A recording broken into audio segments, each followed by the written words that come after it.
can't believe you're actually here in our studio. I bet he can't believe he's here in our studio either. I try to make it a Zoom, So did we. No, thanks for We've bringing never me. met, have we? But this is Brandon Flowers. from Killers. Right. We've never met. No, but you're all so familiar to me, your voices. So this is it's a little surreal for me. It's strange that we haven't met because I know we've had you at our shows, and I know we've 20 years, the band? Right, yeah. We've been playing your music for 20 years. That's hard to believe. I looked that up yesterday. That was mind-blowing to me. Wow. 20 years. Almost, yeah. It's really wild. They're just getting started. What are you talking about? They really are, actually. That's what I feel like. So this is pretty remarkable, I think, this new record of yours. It's really personal. Mm-hmm. It's all about the time you lived in Utah, lived in Nephi. You lived in Nephi for how many years? 6 years, yeah. We were in Payson for a couple of years before that, and then Nephi for 6 years, yeah. And let's see, your formative years. Very formative, yes. Well, then, you and I should be enemies because I'm from Salem. Okay, are you from Salem? Yeah, I grew up there. And My brother married a girl from Salem. the Salem girls were easy. How did that work out? They're still going good, strong. Good, okay. What brought your family from Vegas to Payson? It was, I think, it's the whole cliche of the getting out of the rat race of Las Vegas and all of that. But my parents, just on a whim, we were driving to Canada. I had a sister that lived in Canada, and we were taking the I-15 up. And my dad's work partner, he worked at Smith's. Mm-hmm. And so he was in the produce department, and the butcher had a son that lived in Payson. And we stopped to visit him. And while we stopped, my dad just put a resume in at Smith's.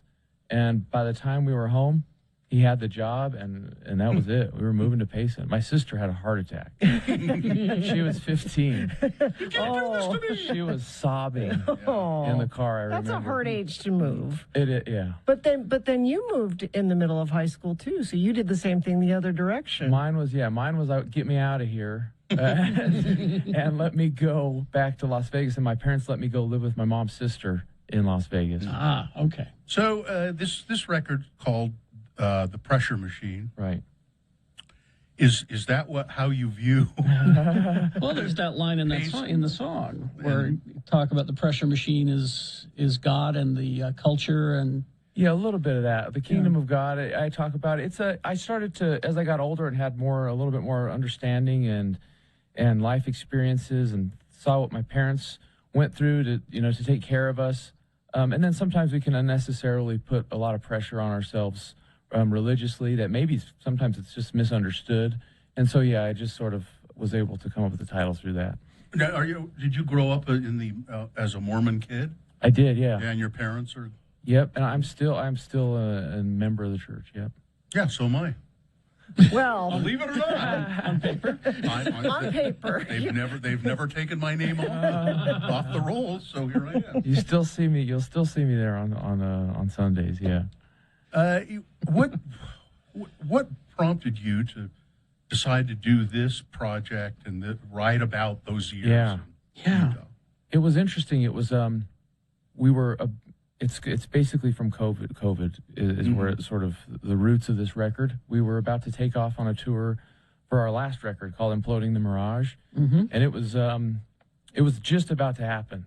Tickets were on sale and all of that, and everything got shut down. And it was just strange. When I went home, everything was quiet, and everybody was quarantining and all of that, and I started mentally to go back to Nephi in my head, and I found that once I went there, all of these memories and stories just sort of flooded out, and I felt like they were quiet, and there was like this restraint there that you don't associate with the Killers, because we're like arenas and stadiums. This whole album is really stripped down. Yeah, so it was interesting. At first, I was scared about it, and I was like, "Are people?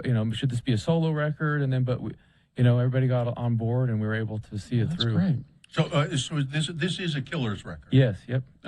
Not just Brandon Flowers solo. This is Killers. No. Yeah, that's right. I want to hear something from it. I've listened to some of it. It's great. Let's play a song. And guess who's here with us? Brandon Flowers of the Killers. We were talking while the song was playing, and talking about the experiences of growing up here, and talk about that particular song a little bit. Yeah, I think after I had left Nephi, I left in '98.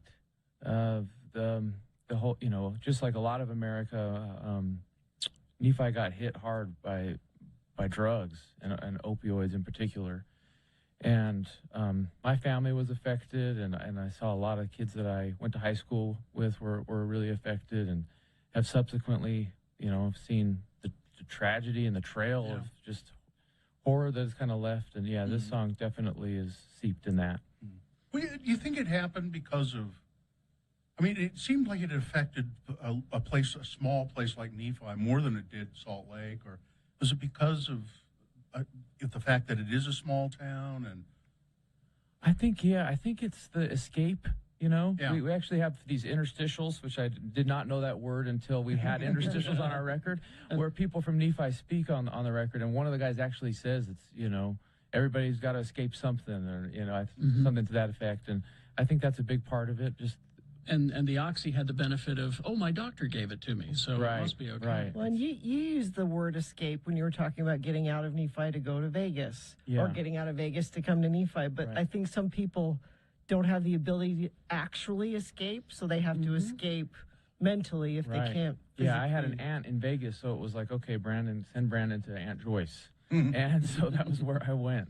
But yeah, if I wouldn't have had that outlet, I don't know, it might have been different. Well, this is a really personal album. We got a couple more tracks we're going to play for you coming up. We got to take a break. The Killers, their new one, Pressure Machine, and Brandon's here to. It's such a good record, I got to tell you, huge. The album is called Pressure Machine, and it's about growing up in a small town, specifically for you, Nephi and Payson. Right. And all the tracks on here, we've listened to the whole album. All the tracks touch on small town life in Utah in one way or another. And we're going to play coming up in the car. We're going to play that one. But Quiet Town, certainly about Nephi. And Cody, you liked the song Cody. I like the song Cody, just about this screw off kid. We all had a Cody growing up. It was he's sort of this amalgamation of my buddies and their brothers. They all had this like brother that seemed dangerous to me. Yes. And that became Cody. Yeah. And they are all named Cody too. That name is perfect. So many Runaway Horses. You were talking about. Well, yeah. I when I was listening to this, I'm like, I know that voice. Yeah. Who's on the Beautiful song voice. with you? Phoebe Bridgers. Yeah. How do you do that? You just call her up? I heard, we had heard that she was a fan, and then she had done a couple really beautiful covers of the Killers, and so that was sort of our in. And we had this song that needed a female voice, and she has ties to her grandpa worked in the rodeo, and so she has these kind of country ties, and she just was perfect for this song. She sounds wonderful on it. Where did you make all of this music? We did a little bit, writing in Park City, and then Provo, there's a June Audio. And so between there and then LA, where the producers were, so we were kind of back and forth. And we love the line in this song, Runaway Horses with Phoebe Bridgers. You traded school for wedding rings and rent. Yeah, that's growing up in Utah County, all right. You want to we're going to play a couple of other songs. What are we going to do? This one we're going to play is In the Car Outside, and this one was chosen by Todd. He says it sounds a little like New Order to him. Does that make sense to you, Yeah, Brandon? well, that's a part of our DNA. What's weird is that's where the music I was introduced to first. And one of the things that helped me escape when I was 13 living in Nephi was new wave music. And so, Joy Division and New Order were top of the list. And this is the only time Ronnie's ever played on an electronic kit, and I think that maybe Todd's picking up on some of those vibes for sure. Well, and Todd also said that he saw you perform with New Order in Vegas in 2016. Yeah. That you went up and sang a song or two. Yeah, we took our name, The Killers, from a New Order video. There's a song called Crystal in like 2001, and they flashed to the drum kit really fast. and it says The Killers on it, and we just lifted it. So that's where we got our name. So we've become friendly with Bernard from New Order, which is really wild. Mm-hmm. He's the greatest, and yes, he's written so many great songs. Yeah. And, Brandon Flowers is here in the studio with us during the songs, telling us stories. Stories about Danny Elfman of the Oingo Boingo, about... so you said you have a Lou Reed story. Tell us a Lou Reed story. Okay, I'll tell a quick Lou Reed story. We did a song with him, a collaboration called Tranquilize, and really proud of that song. And anyway, we made a music video, and at one moment during the making of this music video, hair and makeup people and all that I was alone with him in a room, and there was a mirror. Wow. and it was quiet, and there was a big mirror, and we're standing in front of a mirror, and he's wearing leather from head to toe, black. Of course. And he didn't come in leather from head to toe. He came in regular clothes. He's in his leather and his sunglasses, and he looked at himself and pointed at the mirror, and he said, "I wish I was that guy." I love that. That's And it opened, my mind was blown. Yeah. It was like, it's okay that you're not, you know what I mean? You're not on all the time. Even or that Lou you're not Reed that, isn't Lou Reed all the time. I'll never be the same person, you know, after he said that. It was just like a little epiphany, you know. And God, I love that. Yeah. What's it? It must be just amazing to be, you know, a kid. You did formative years growing up in Utah and in Payson and Nephi, and that's what this record's all about. But then to meet the musicians that were your heroes, that you looked up to, and to work with them, that must be incredible. Yeah, we've been really lucky in that not many have slagged us off and have kind of taken us under their wing, but I still get really nervous around all of them. I haven't gotten used to it. Yeah. I will. Well, as I was saying on the Sound Exploder thing on Netflix, there's that photo of Flood and Lou Reed sitting, and they're in the front of the picture, sitting at the sound mixing board, and there's you in the back, like, oh my God, that's Lou Reed. I know it is amazing, isn't it? And most of those people are. It's like when I met John Cleese, and I emceed a thing that John Cleese did. He was so nice to me. Yeah, he was so nice. Well, talk, Brandon, about you talked about how you treat your fans differently now because of an experience you had. Yeah, we were talking about the Delta Center, and that led to Oingo Boingo, and I also huge impact on me, Oingo Boingo, and when I was in Nephi for sure. And so later on, I ended up going and working in Caesar's Palace at a restaurant called Spago, and Danny Elfman came in to have a birthday dinner. And you're not supposed to talk to them. And my general manager had met his wife at an Oingo Boingo show, and he was still that strict that he was not going to talk to him. And I broke protocol, and I went over, and I couldn't help myself. And I was willing to risk it all to tell him I loved him. And he was really gracious, and he came in the next morning I was working, and I watched him. I saw him in the mall in the Forum Shops, walk past Gucci and Fendi and he walked straight to the hostess and left me a note and remembered my name, and and so I think about that and how he was and how gracious he was, and it definitely speaks to how I talk, am with my fans. It's hard. I mean, you're tired, you're after a show, or you've been touring, and then people want another piece of you. They want another piece of you, and it's hard sometimes to not. Yeah, or the selfie was blurry. I need another one. Oh, I got to get another one.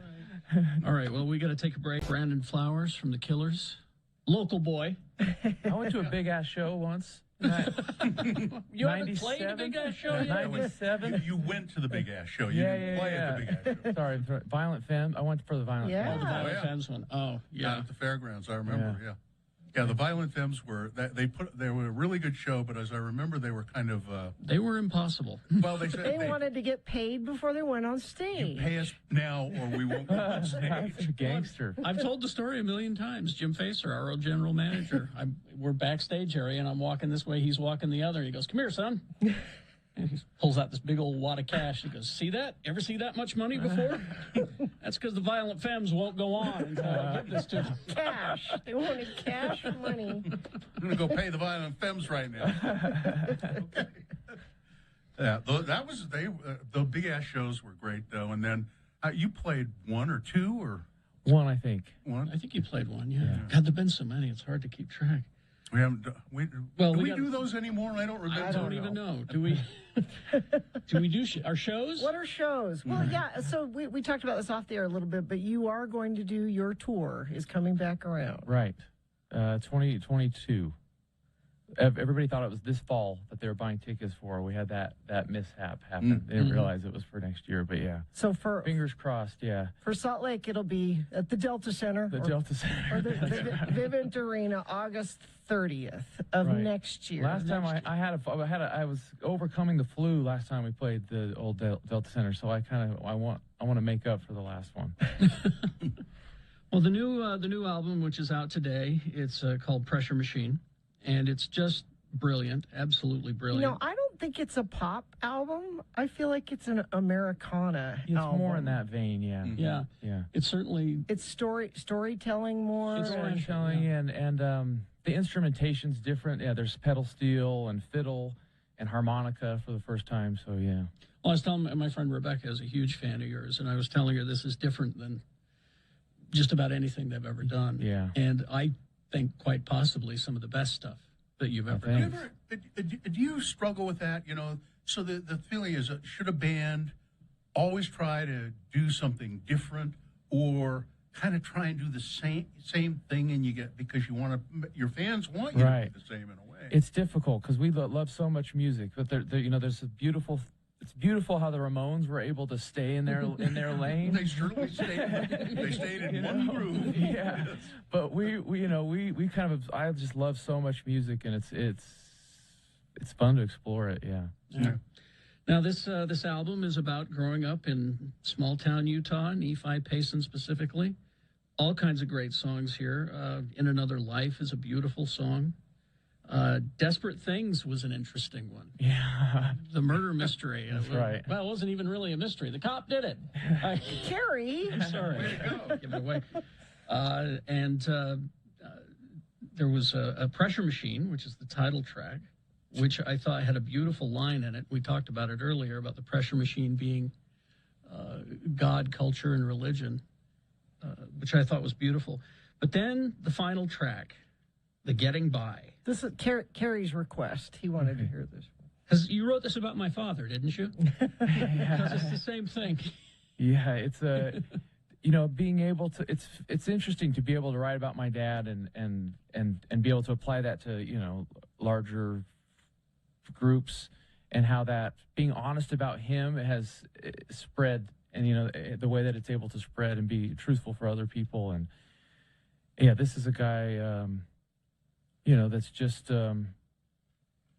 it can get monotonous and it can get hard, and it's just not seeing the joy in it at the moment. Mm-hmm. Yeah. But there is a little bit of a silver lining, and with the idea that if the last line is, but maybe it's the stuff it takes to get up in the morning and put another day in is will hold you till the getting's good. So I do like that about it. Is your dad still with us? Yeah, does he know? He's listened to this song? He hasn't heard this one yet. I'm trying to keep this album close. He'll hear it on Thursday. Oh no, it's going to be out now. This day. Sorry. Sorry, I forgot we're on the day. He just heard it. He heard it last night, as far as you know. Anyway, let's get to it. It's your dad. So good. Your dad leave the house as quiet as a mouse, Carrie? Always. Yeah. Never knew. Drive to Tooele every morning. Yeah, the conversations we're having while those songs are playing are just as fun, because Brandon's talking about Glades Drive-In and Spanish Fork, yeah. Mm-hmm. Glades special sauce. Well, now you had the frost top over there in Payson. You didn't need to come and poach our Glades Drive-In over in Spanish Fork. It was worth the drive. Now you said you still take your kids occasionally to Glades Drive-In? And Fat Jacks in Payson. Yeah, Glades in Spanish. See, anybody else interviewing you about this album, you will not have this same conversation. That's right. Yeah, no. Jimmy Kimmel's not going to have this conversation. But it is amazing how universal. That's kind of a trite word, but I mean those kind of personal stories. People can relate to them. Yeah. I mean, they relate to them. They understand it. They know. I think it resonates, no matter where you're at. But yeah, so that was first I was a little, anxious about that, about it being so specific to Nephi. And then I realized there's just the truth is truth, and the reality of it is gonna, I think, transcend. Yeah. Well, the album is available as we speak. It is on sale now. It's called The Pressure Machine from the Killers, and it's a treat. You're gonna like it. It's my favorite one. I won't lie.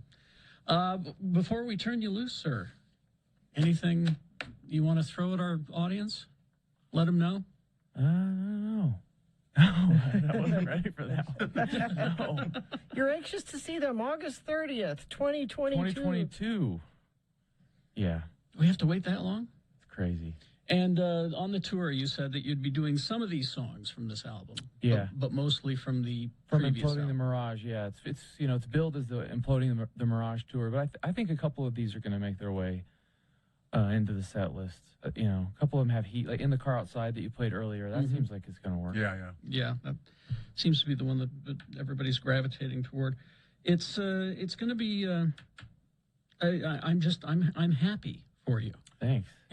Is your tour going to be Europe as well as the United States? It's Yeah. a big deal. Yeah, so we'll start in New Zealand and Australia, then we'll go over to Europe in May and for the summer. How do you find yourself? I mean, do you find that you're well known there as well?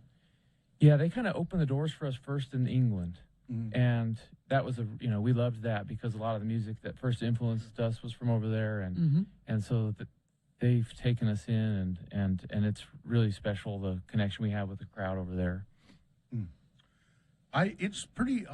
So we've never met and talked before, but I am just amazed at what a grounded, nice person you are. Oh, thanks. It's a small town growing up. Might be. And we've come full circle. All right. Well, thank you. Brandon Flowers, The Killers, Pressure Thank you, Machine, guys. out today. Pick it up. 7th studio album. Yeah. 20 you. years. Wow. And if just in case they ask, tell the rest of the people in the band we really liked it. Okay. And they're welcome to come down anytime. Yeah, we'll get me and Ronnie down here. That'd be fun. Well, again, thank you for stopping by. Thanks. All right. We'll wrap things up after this. The Killers' brand new album, Pressure.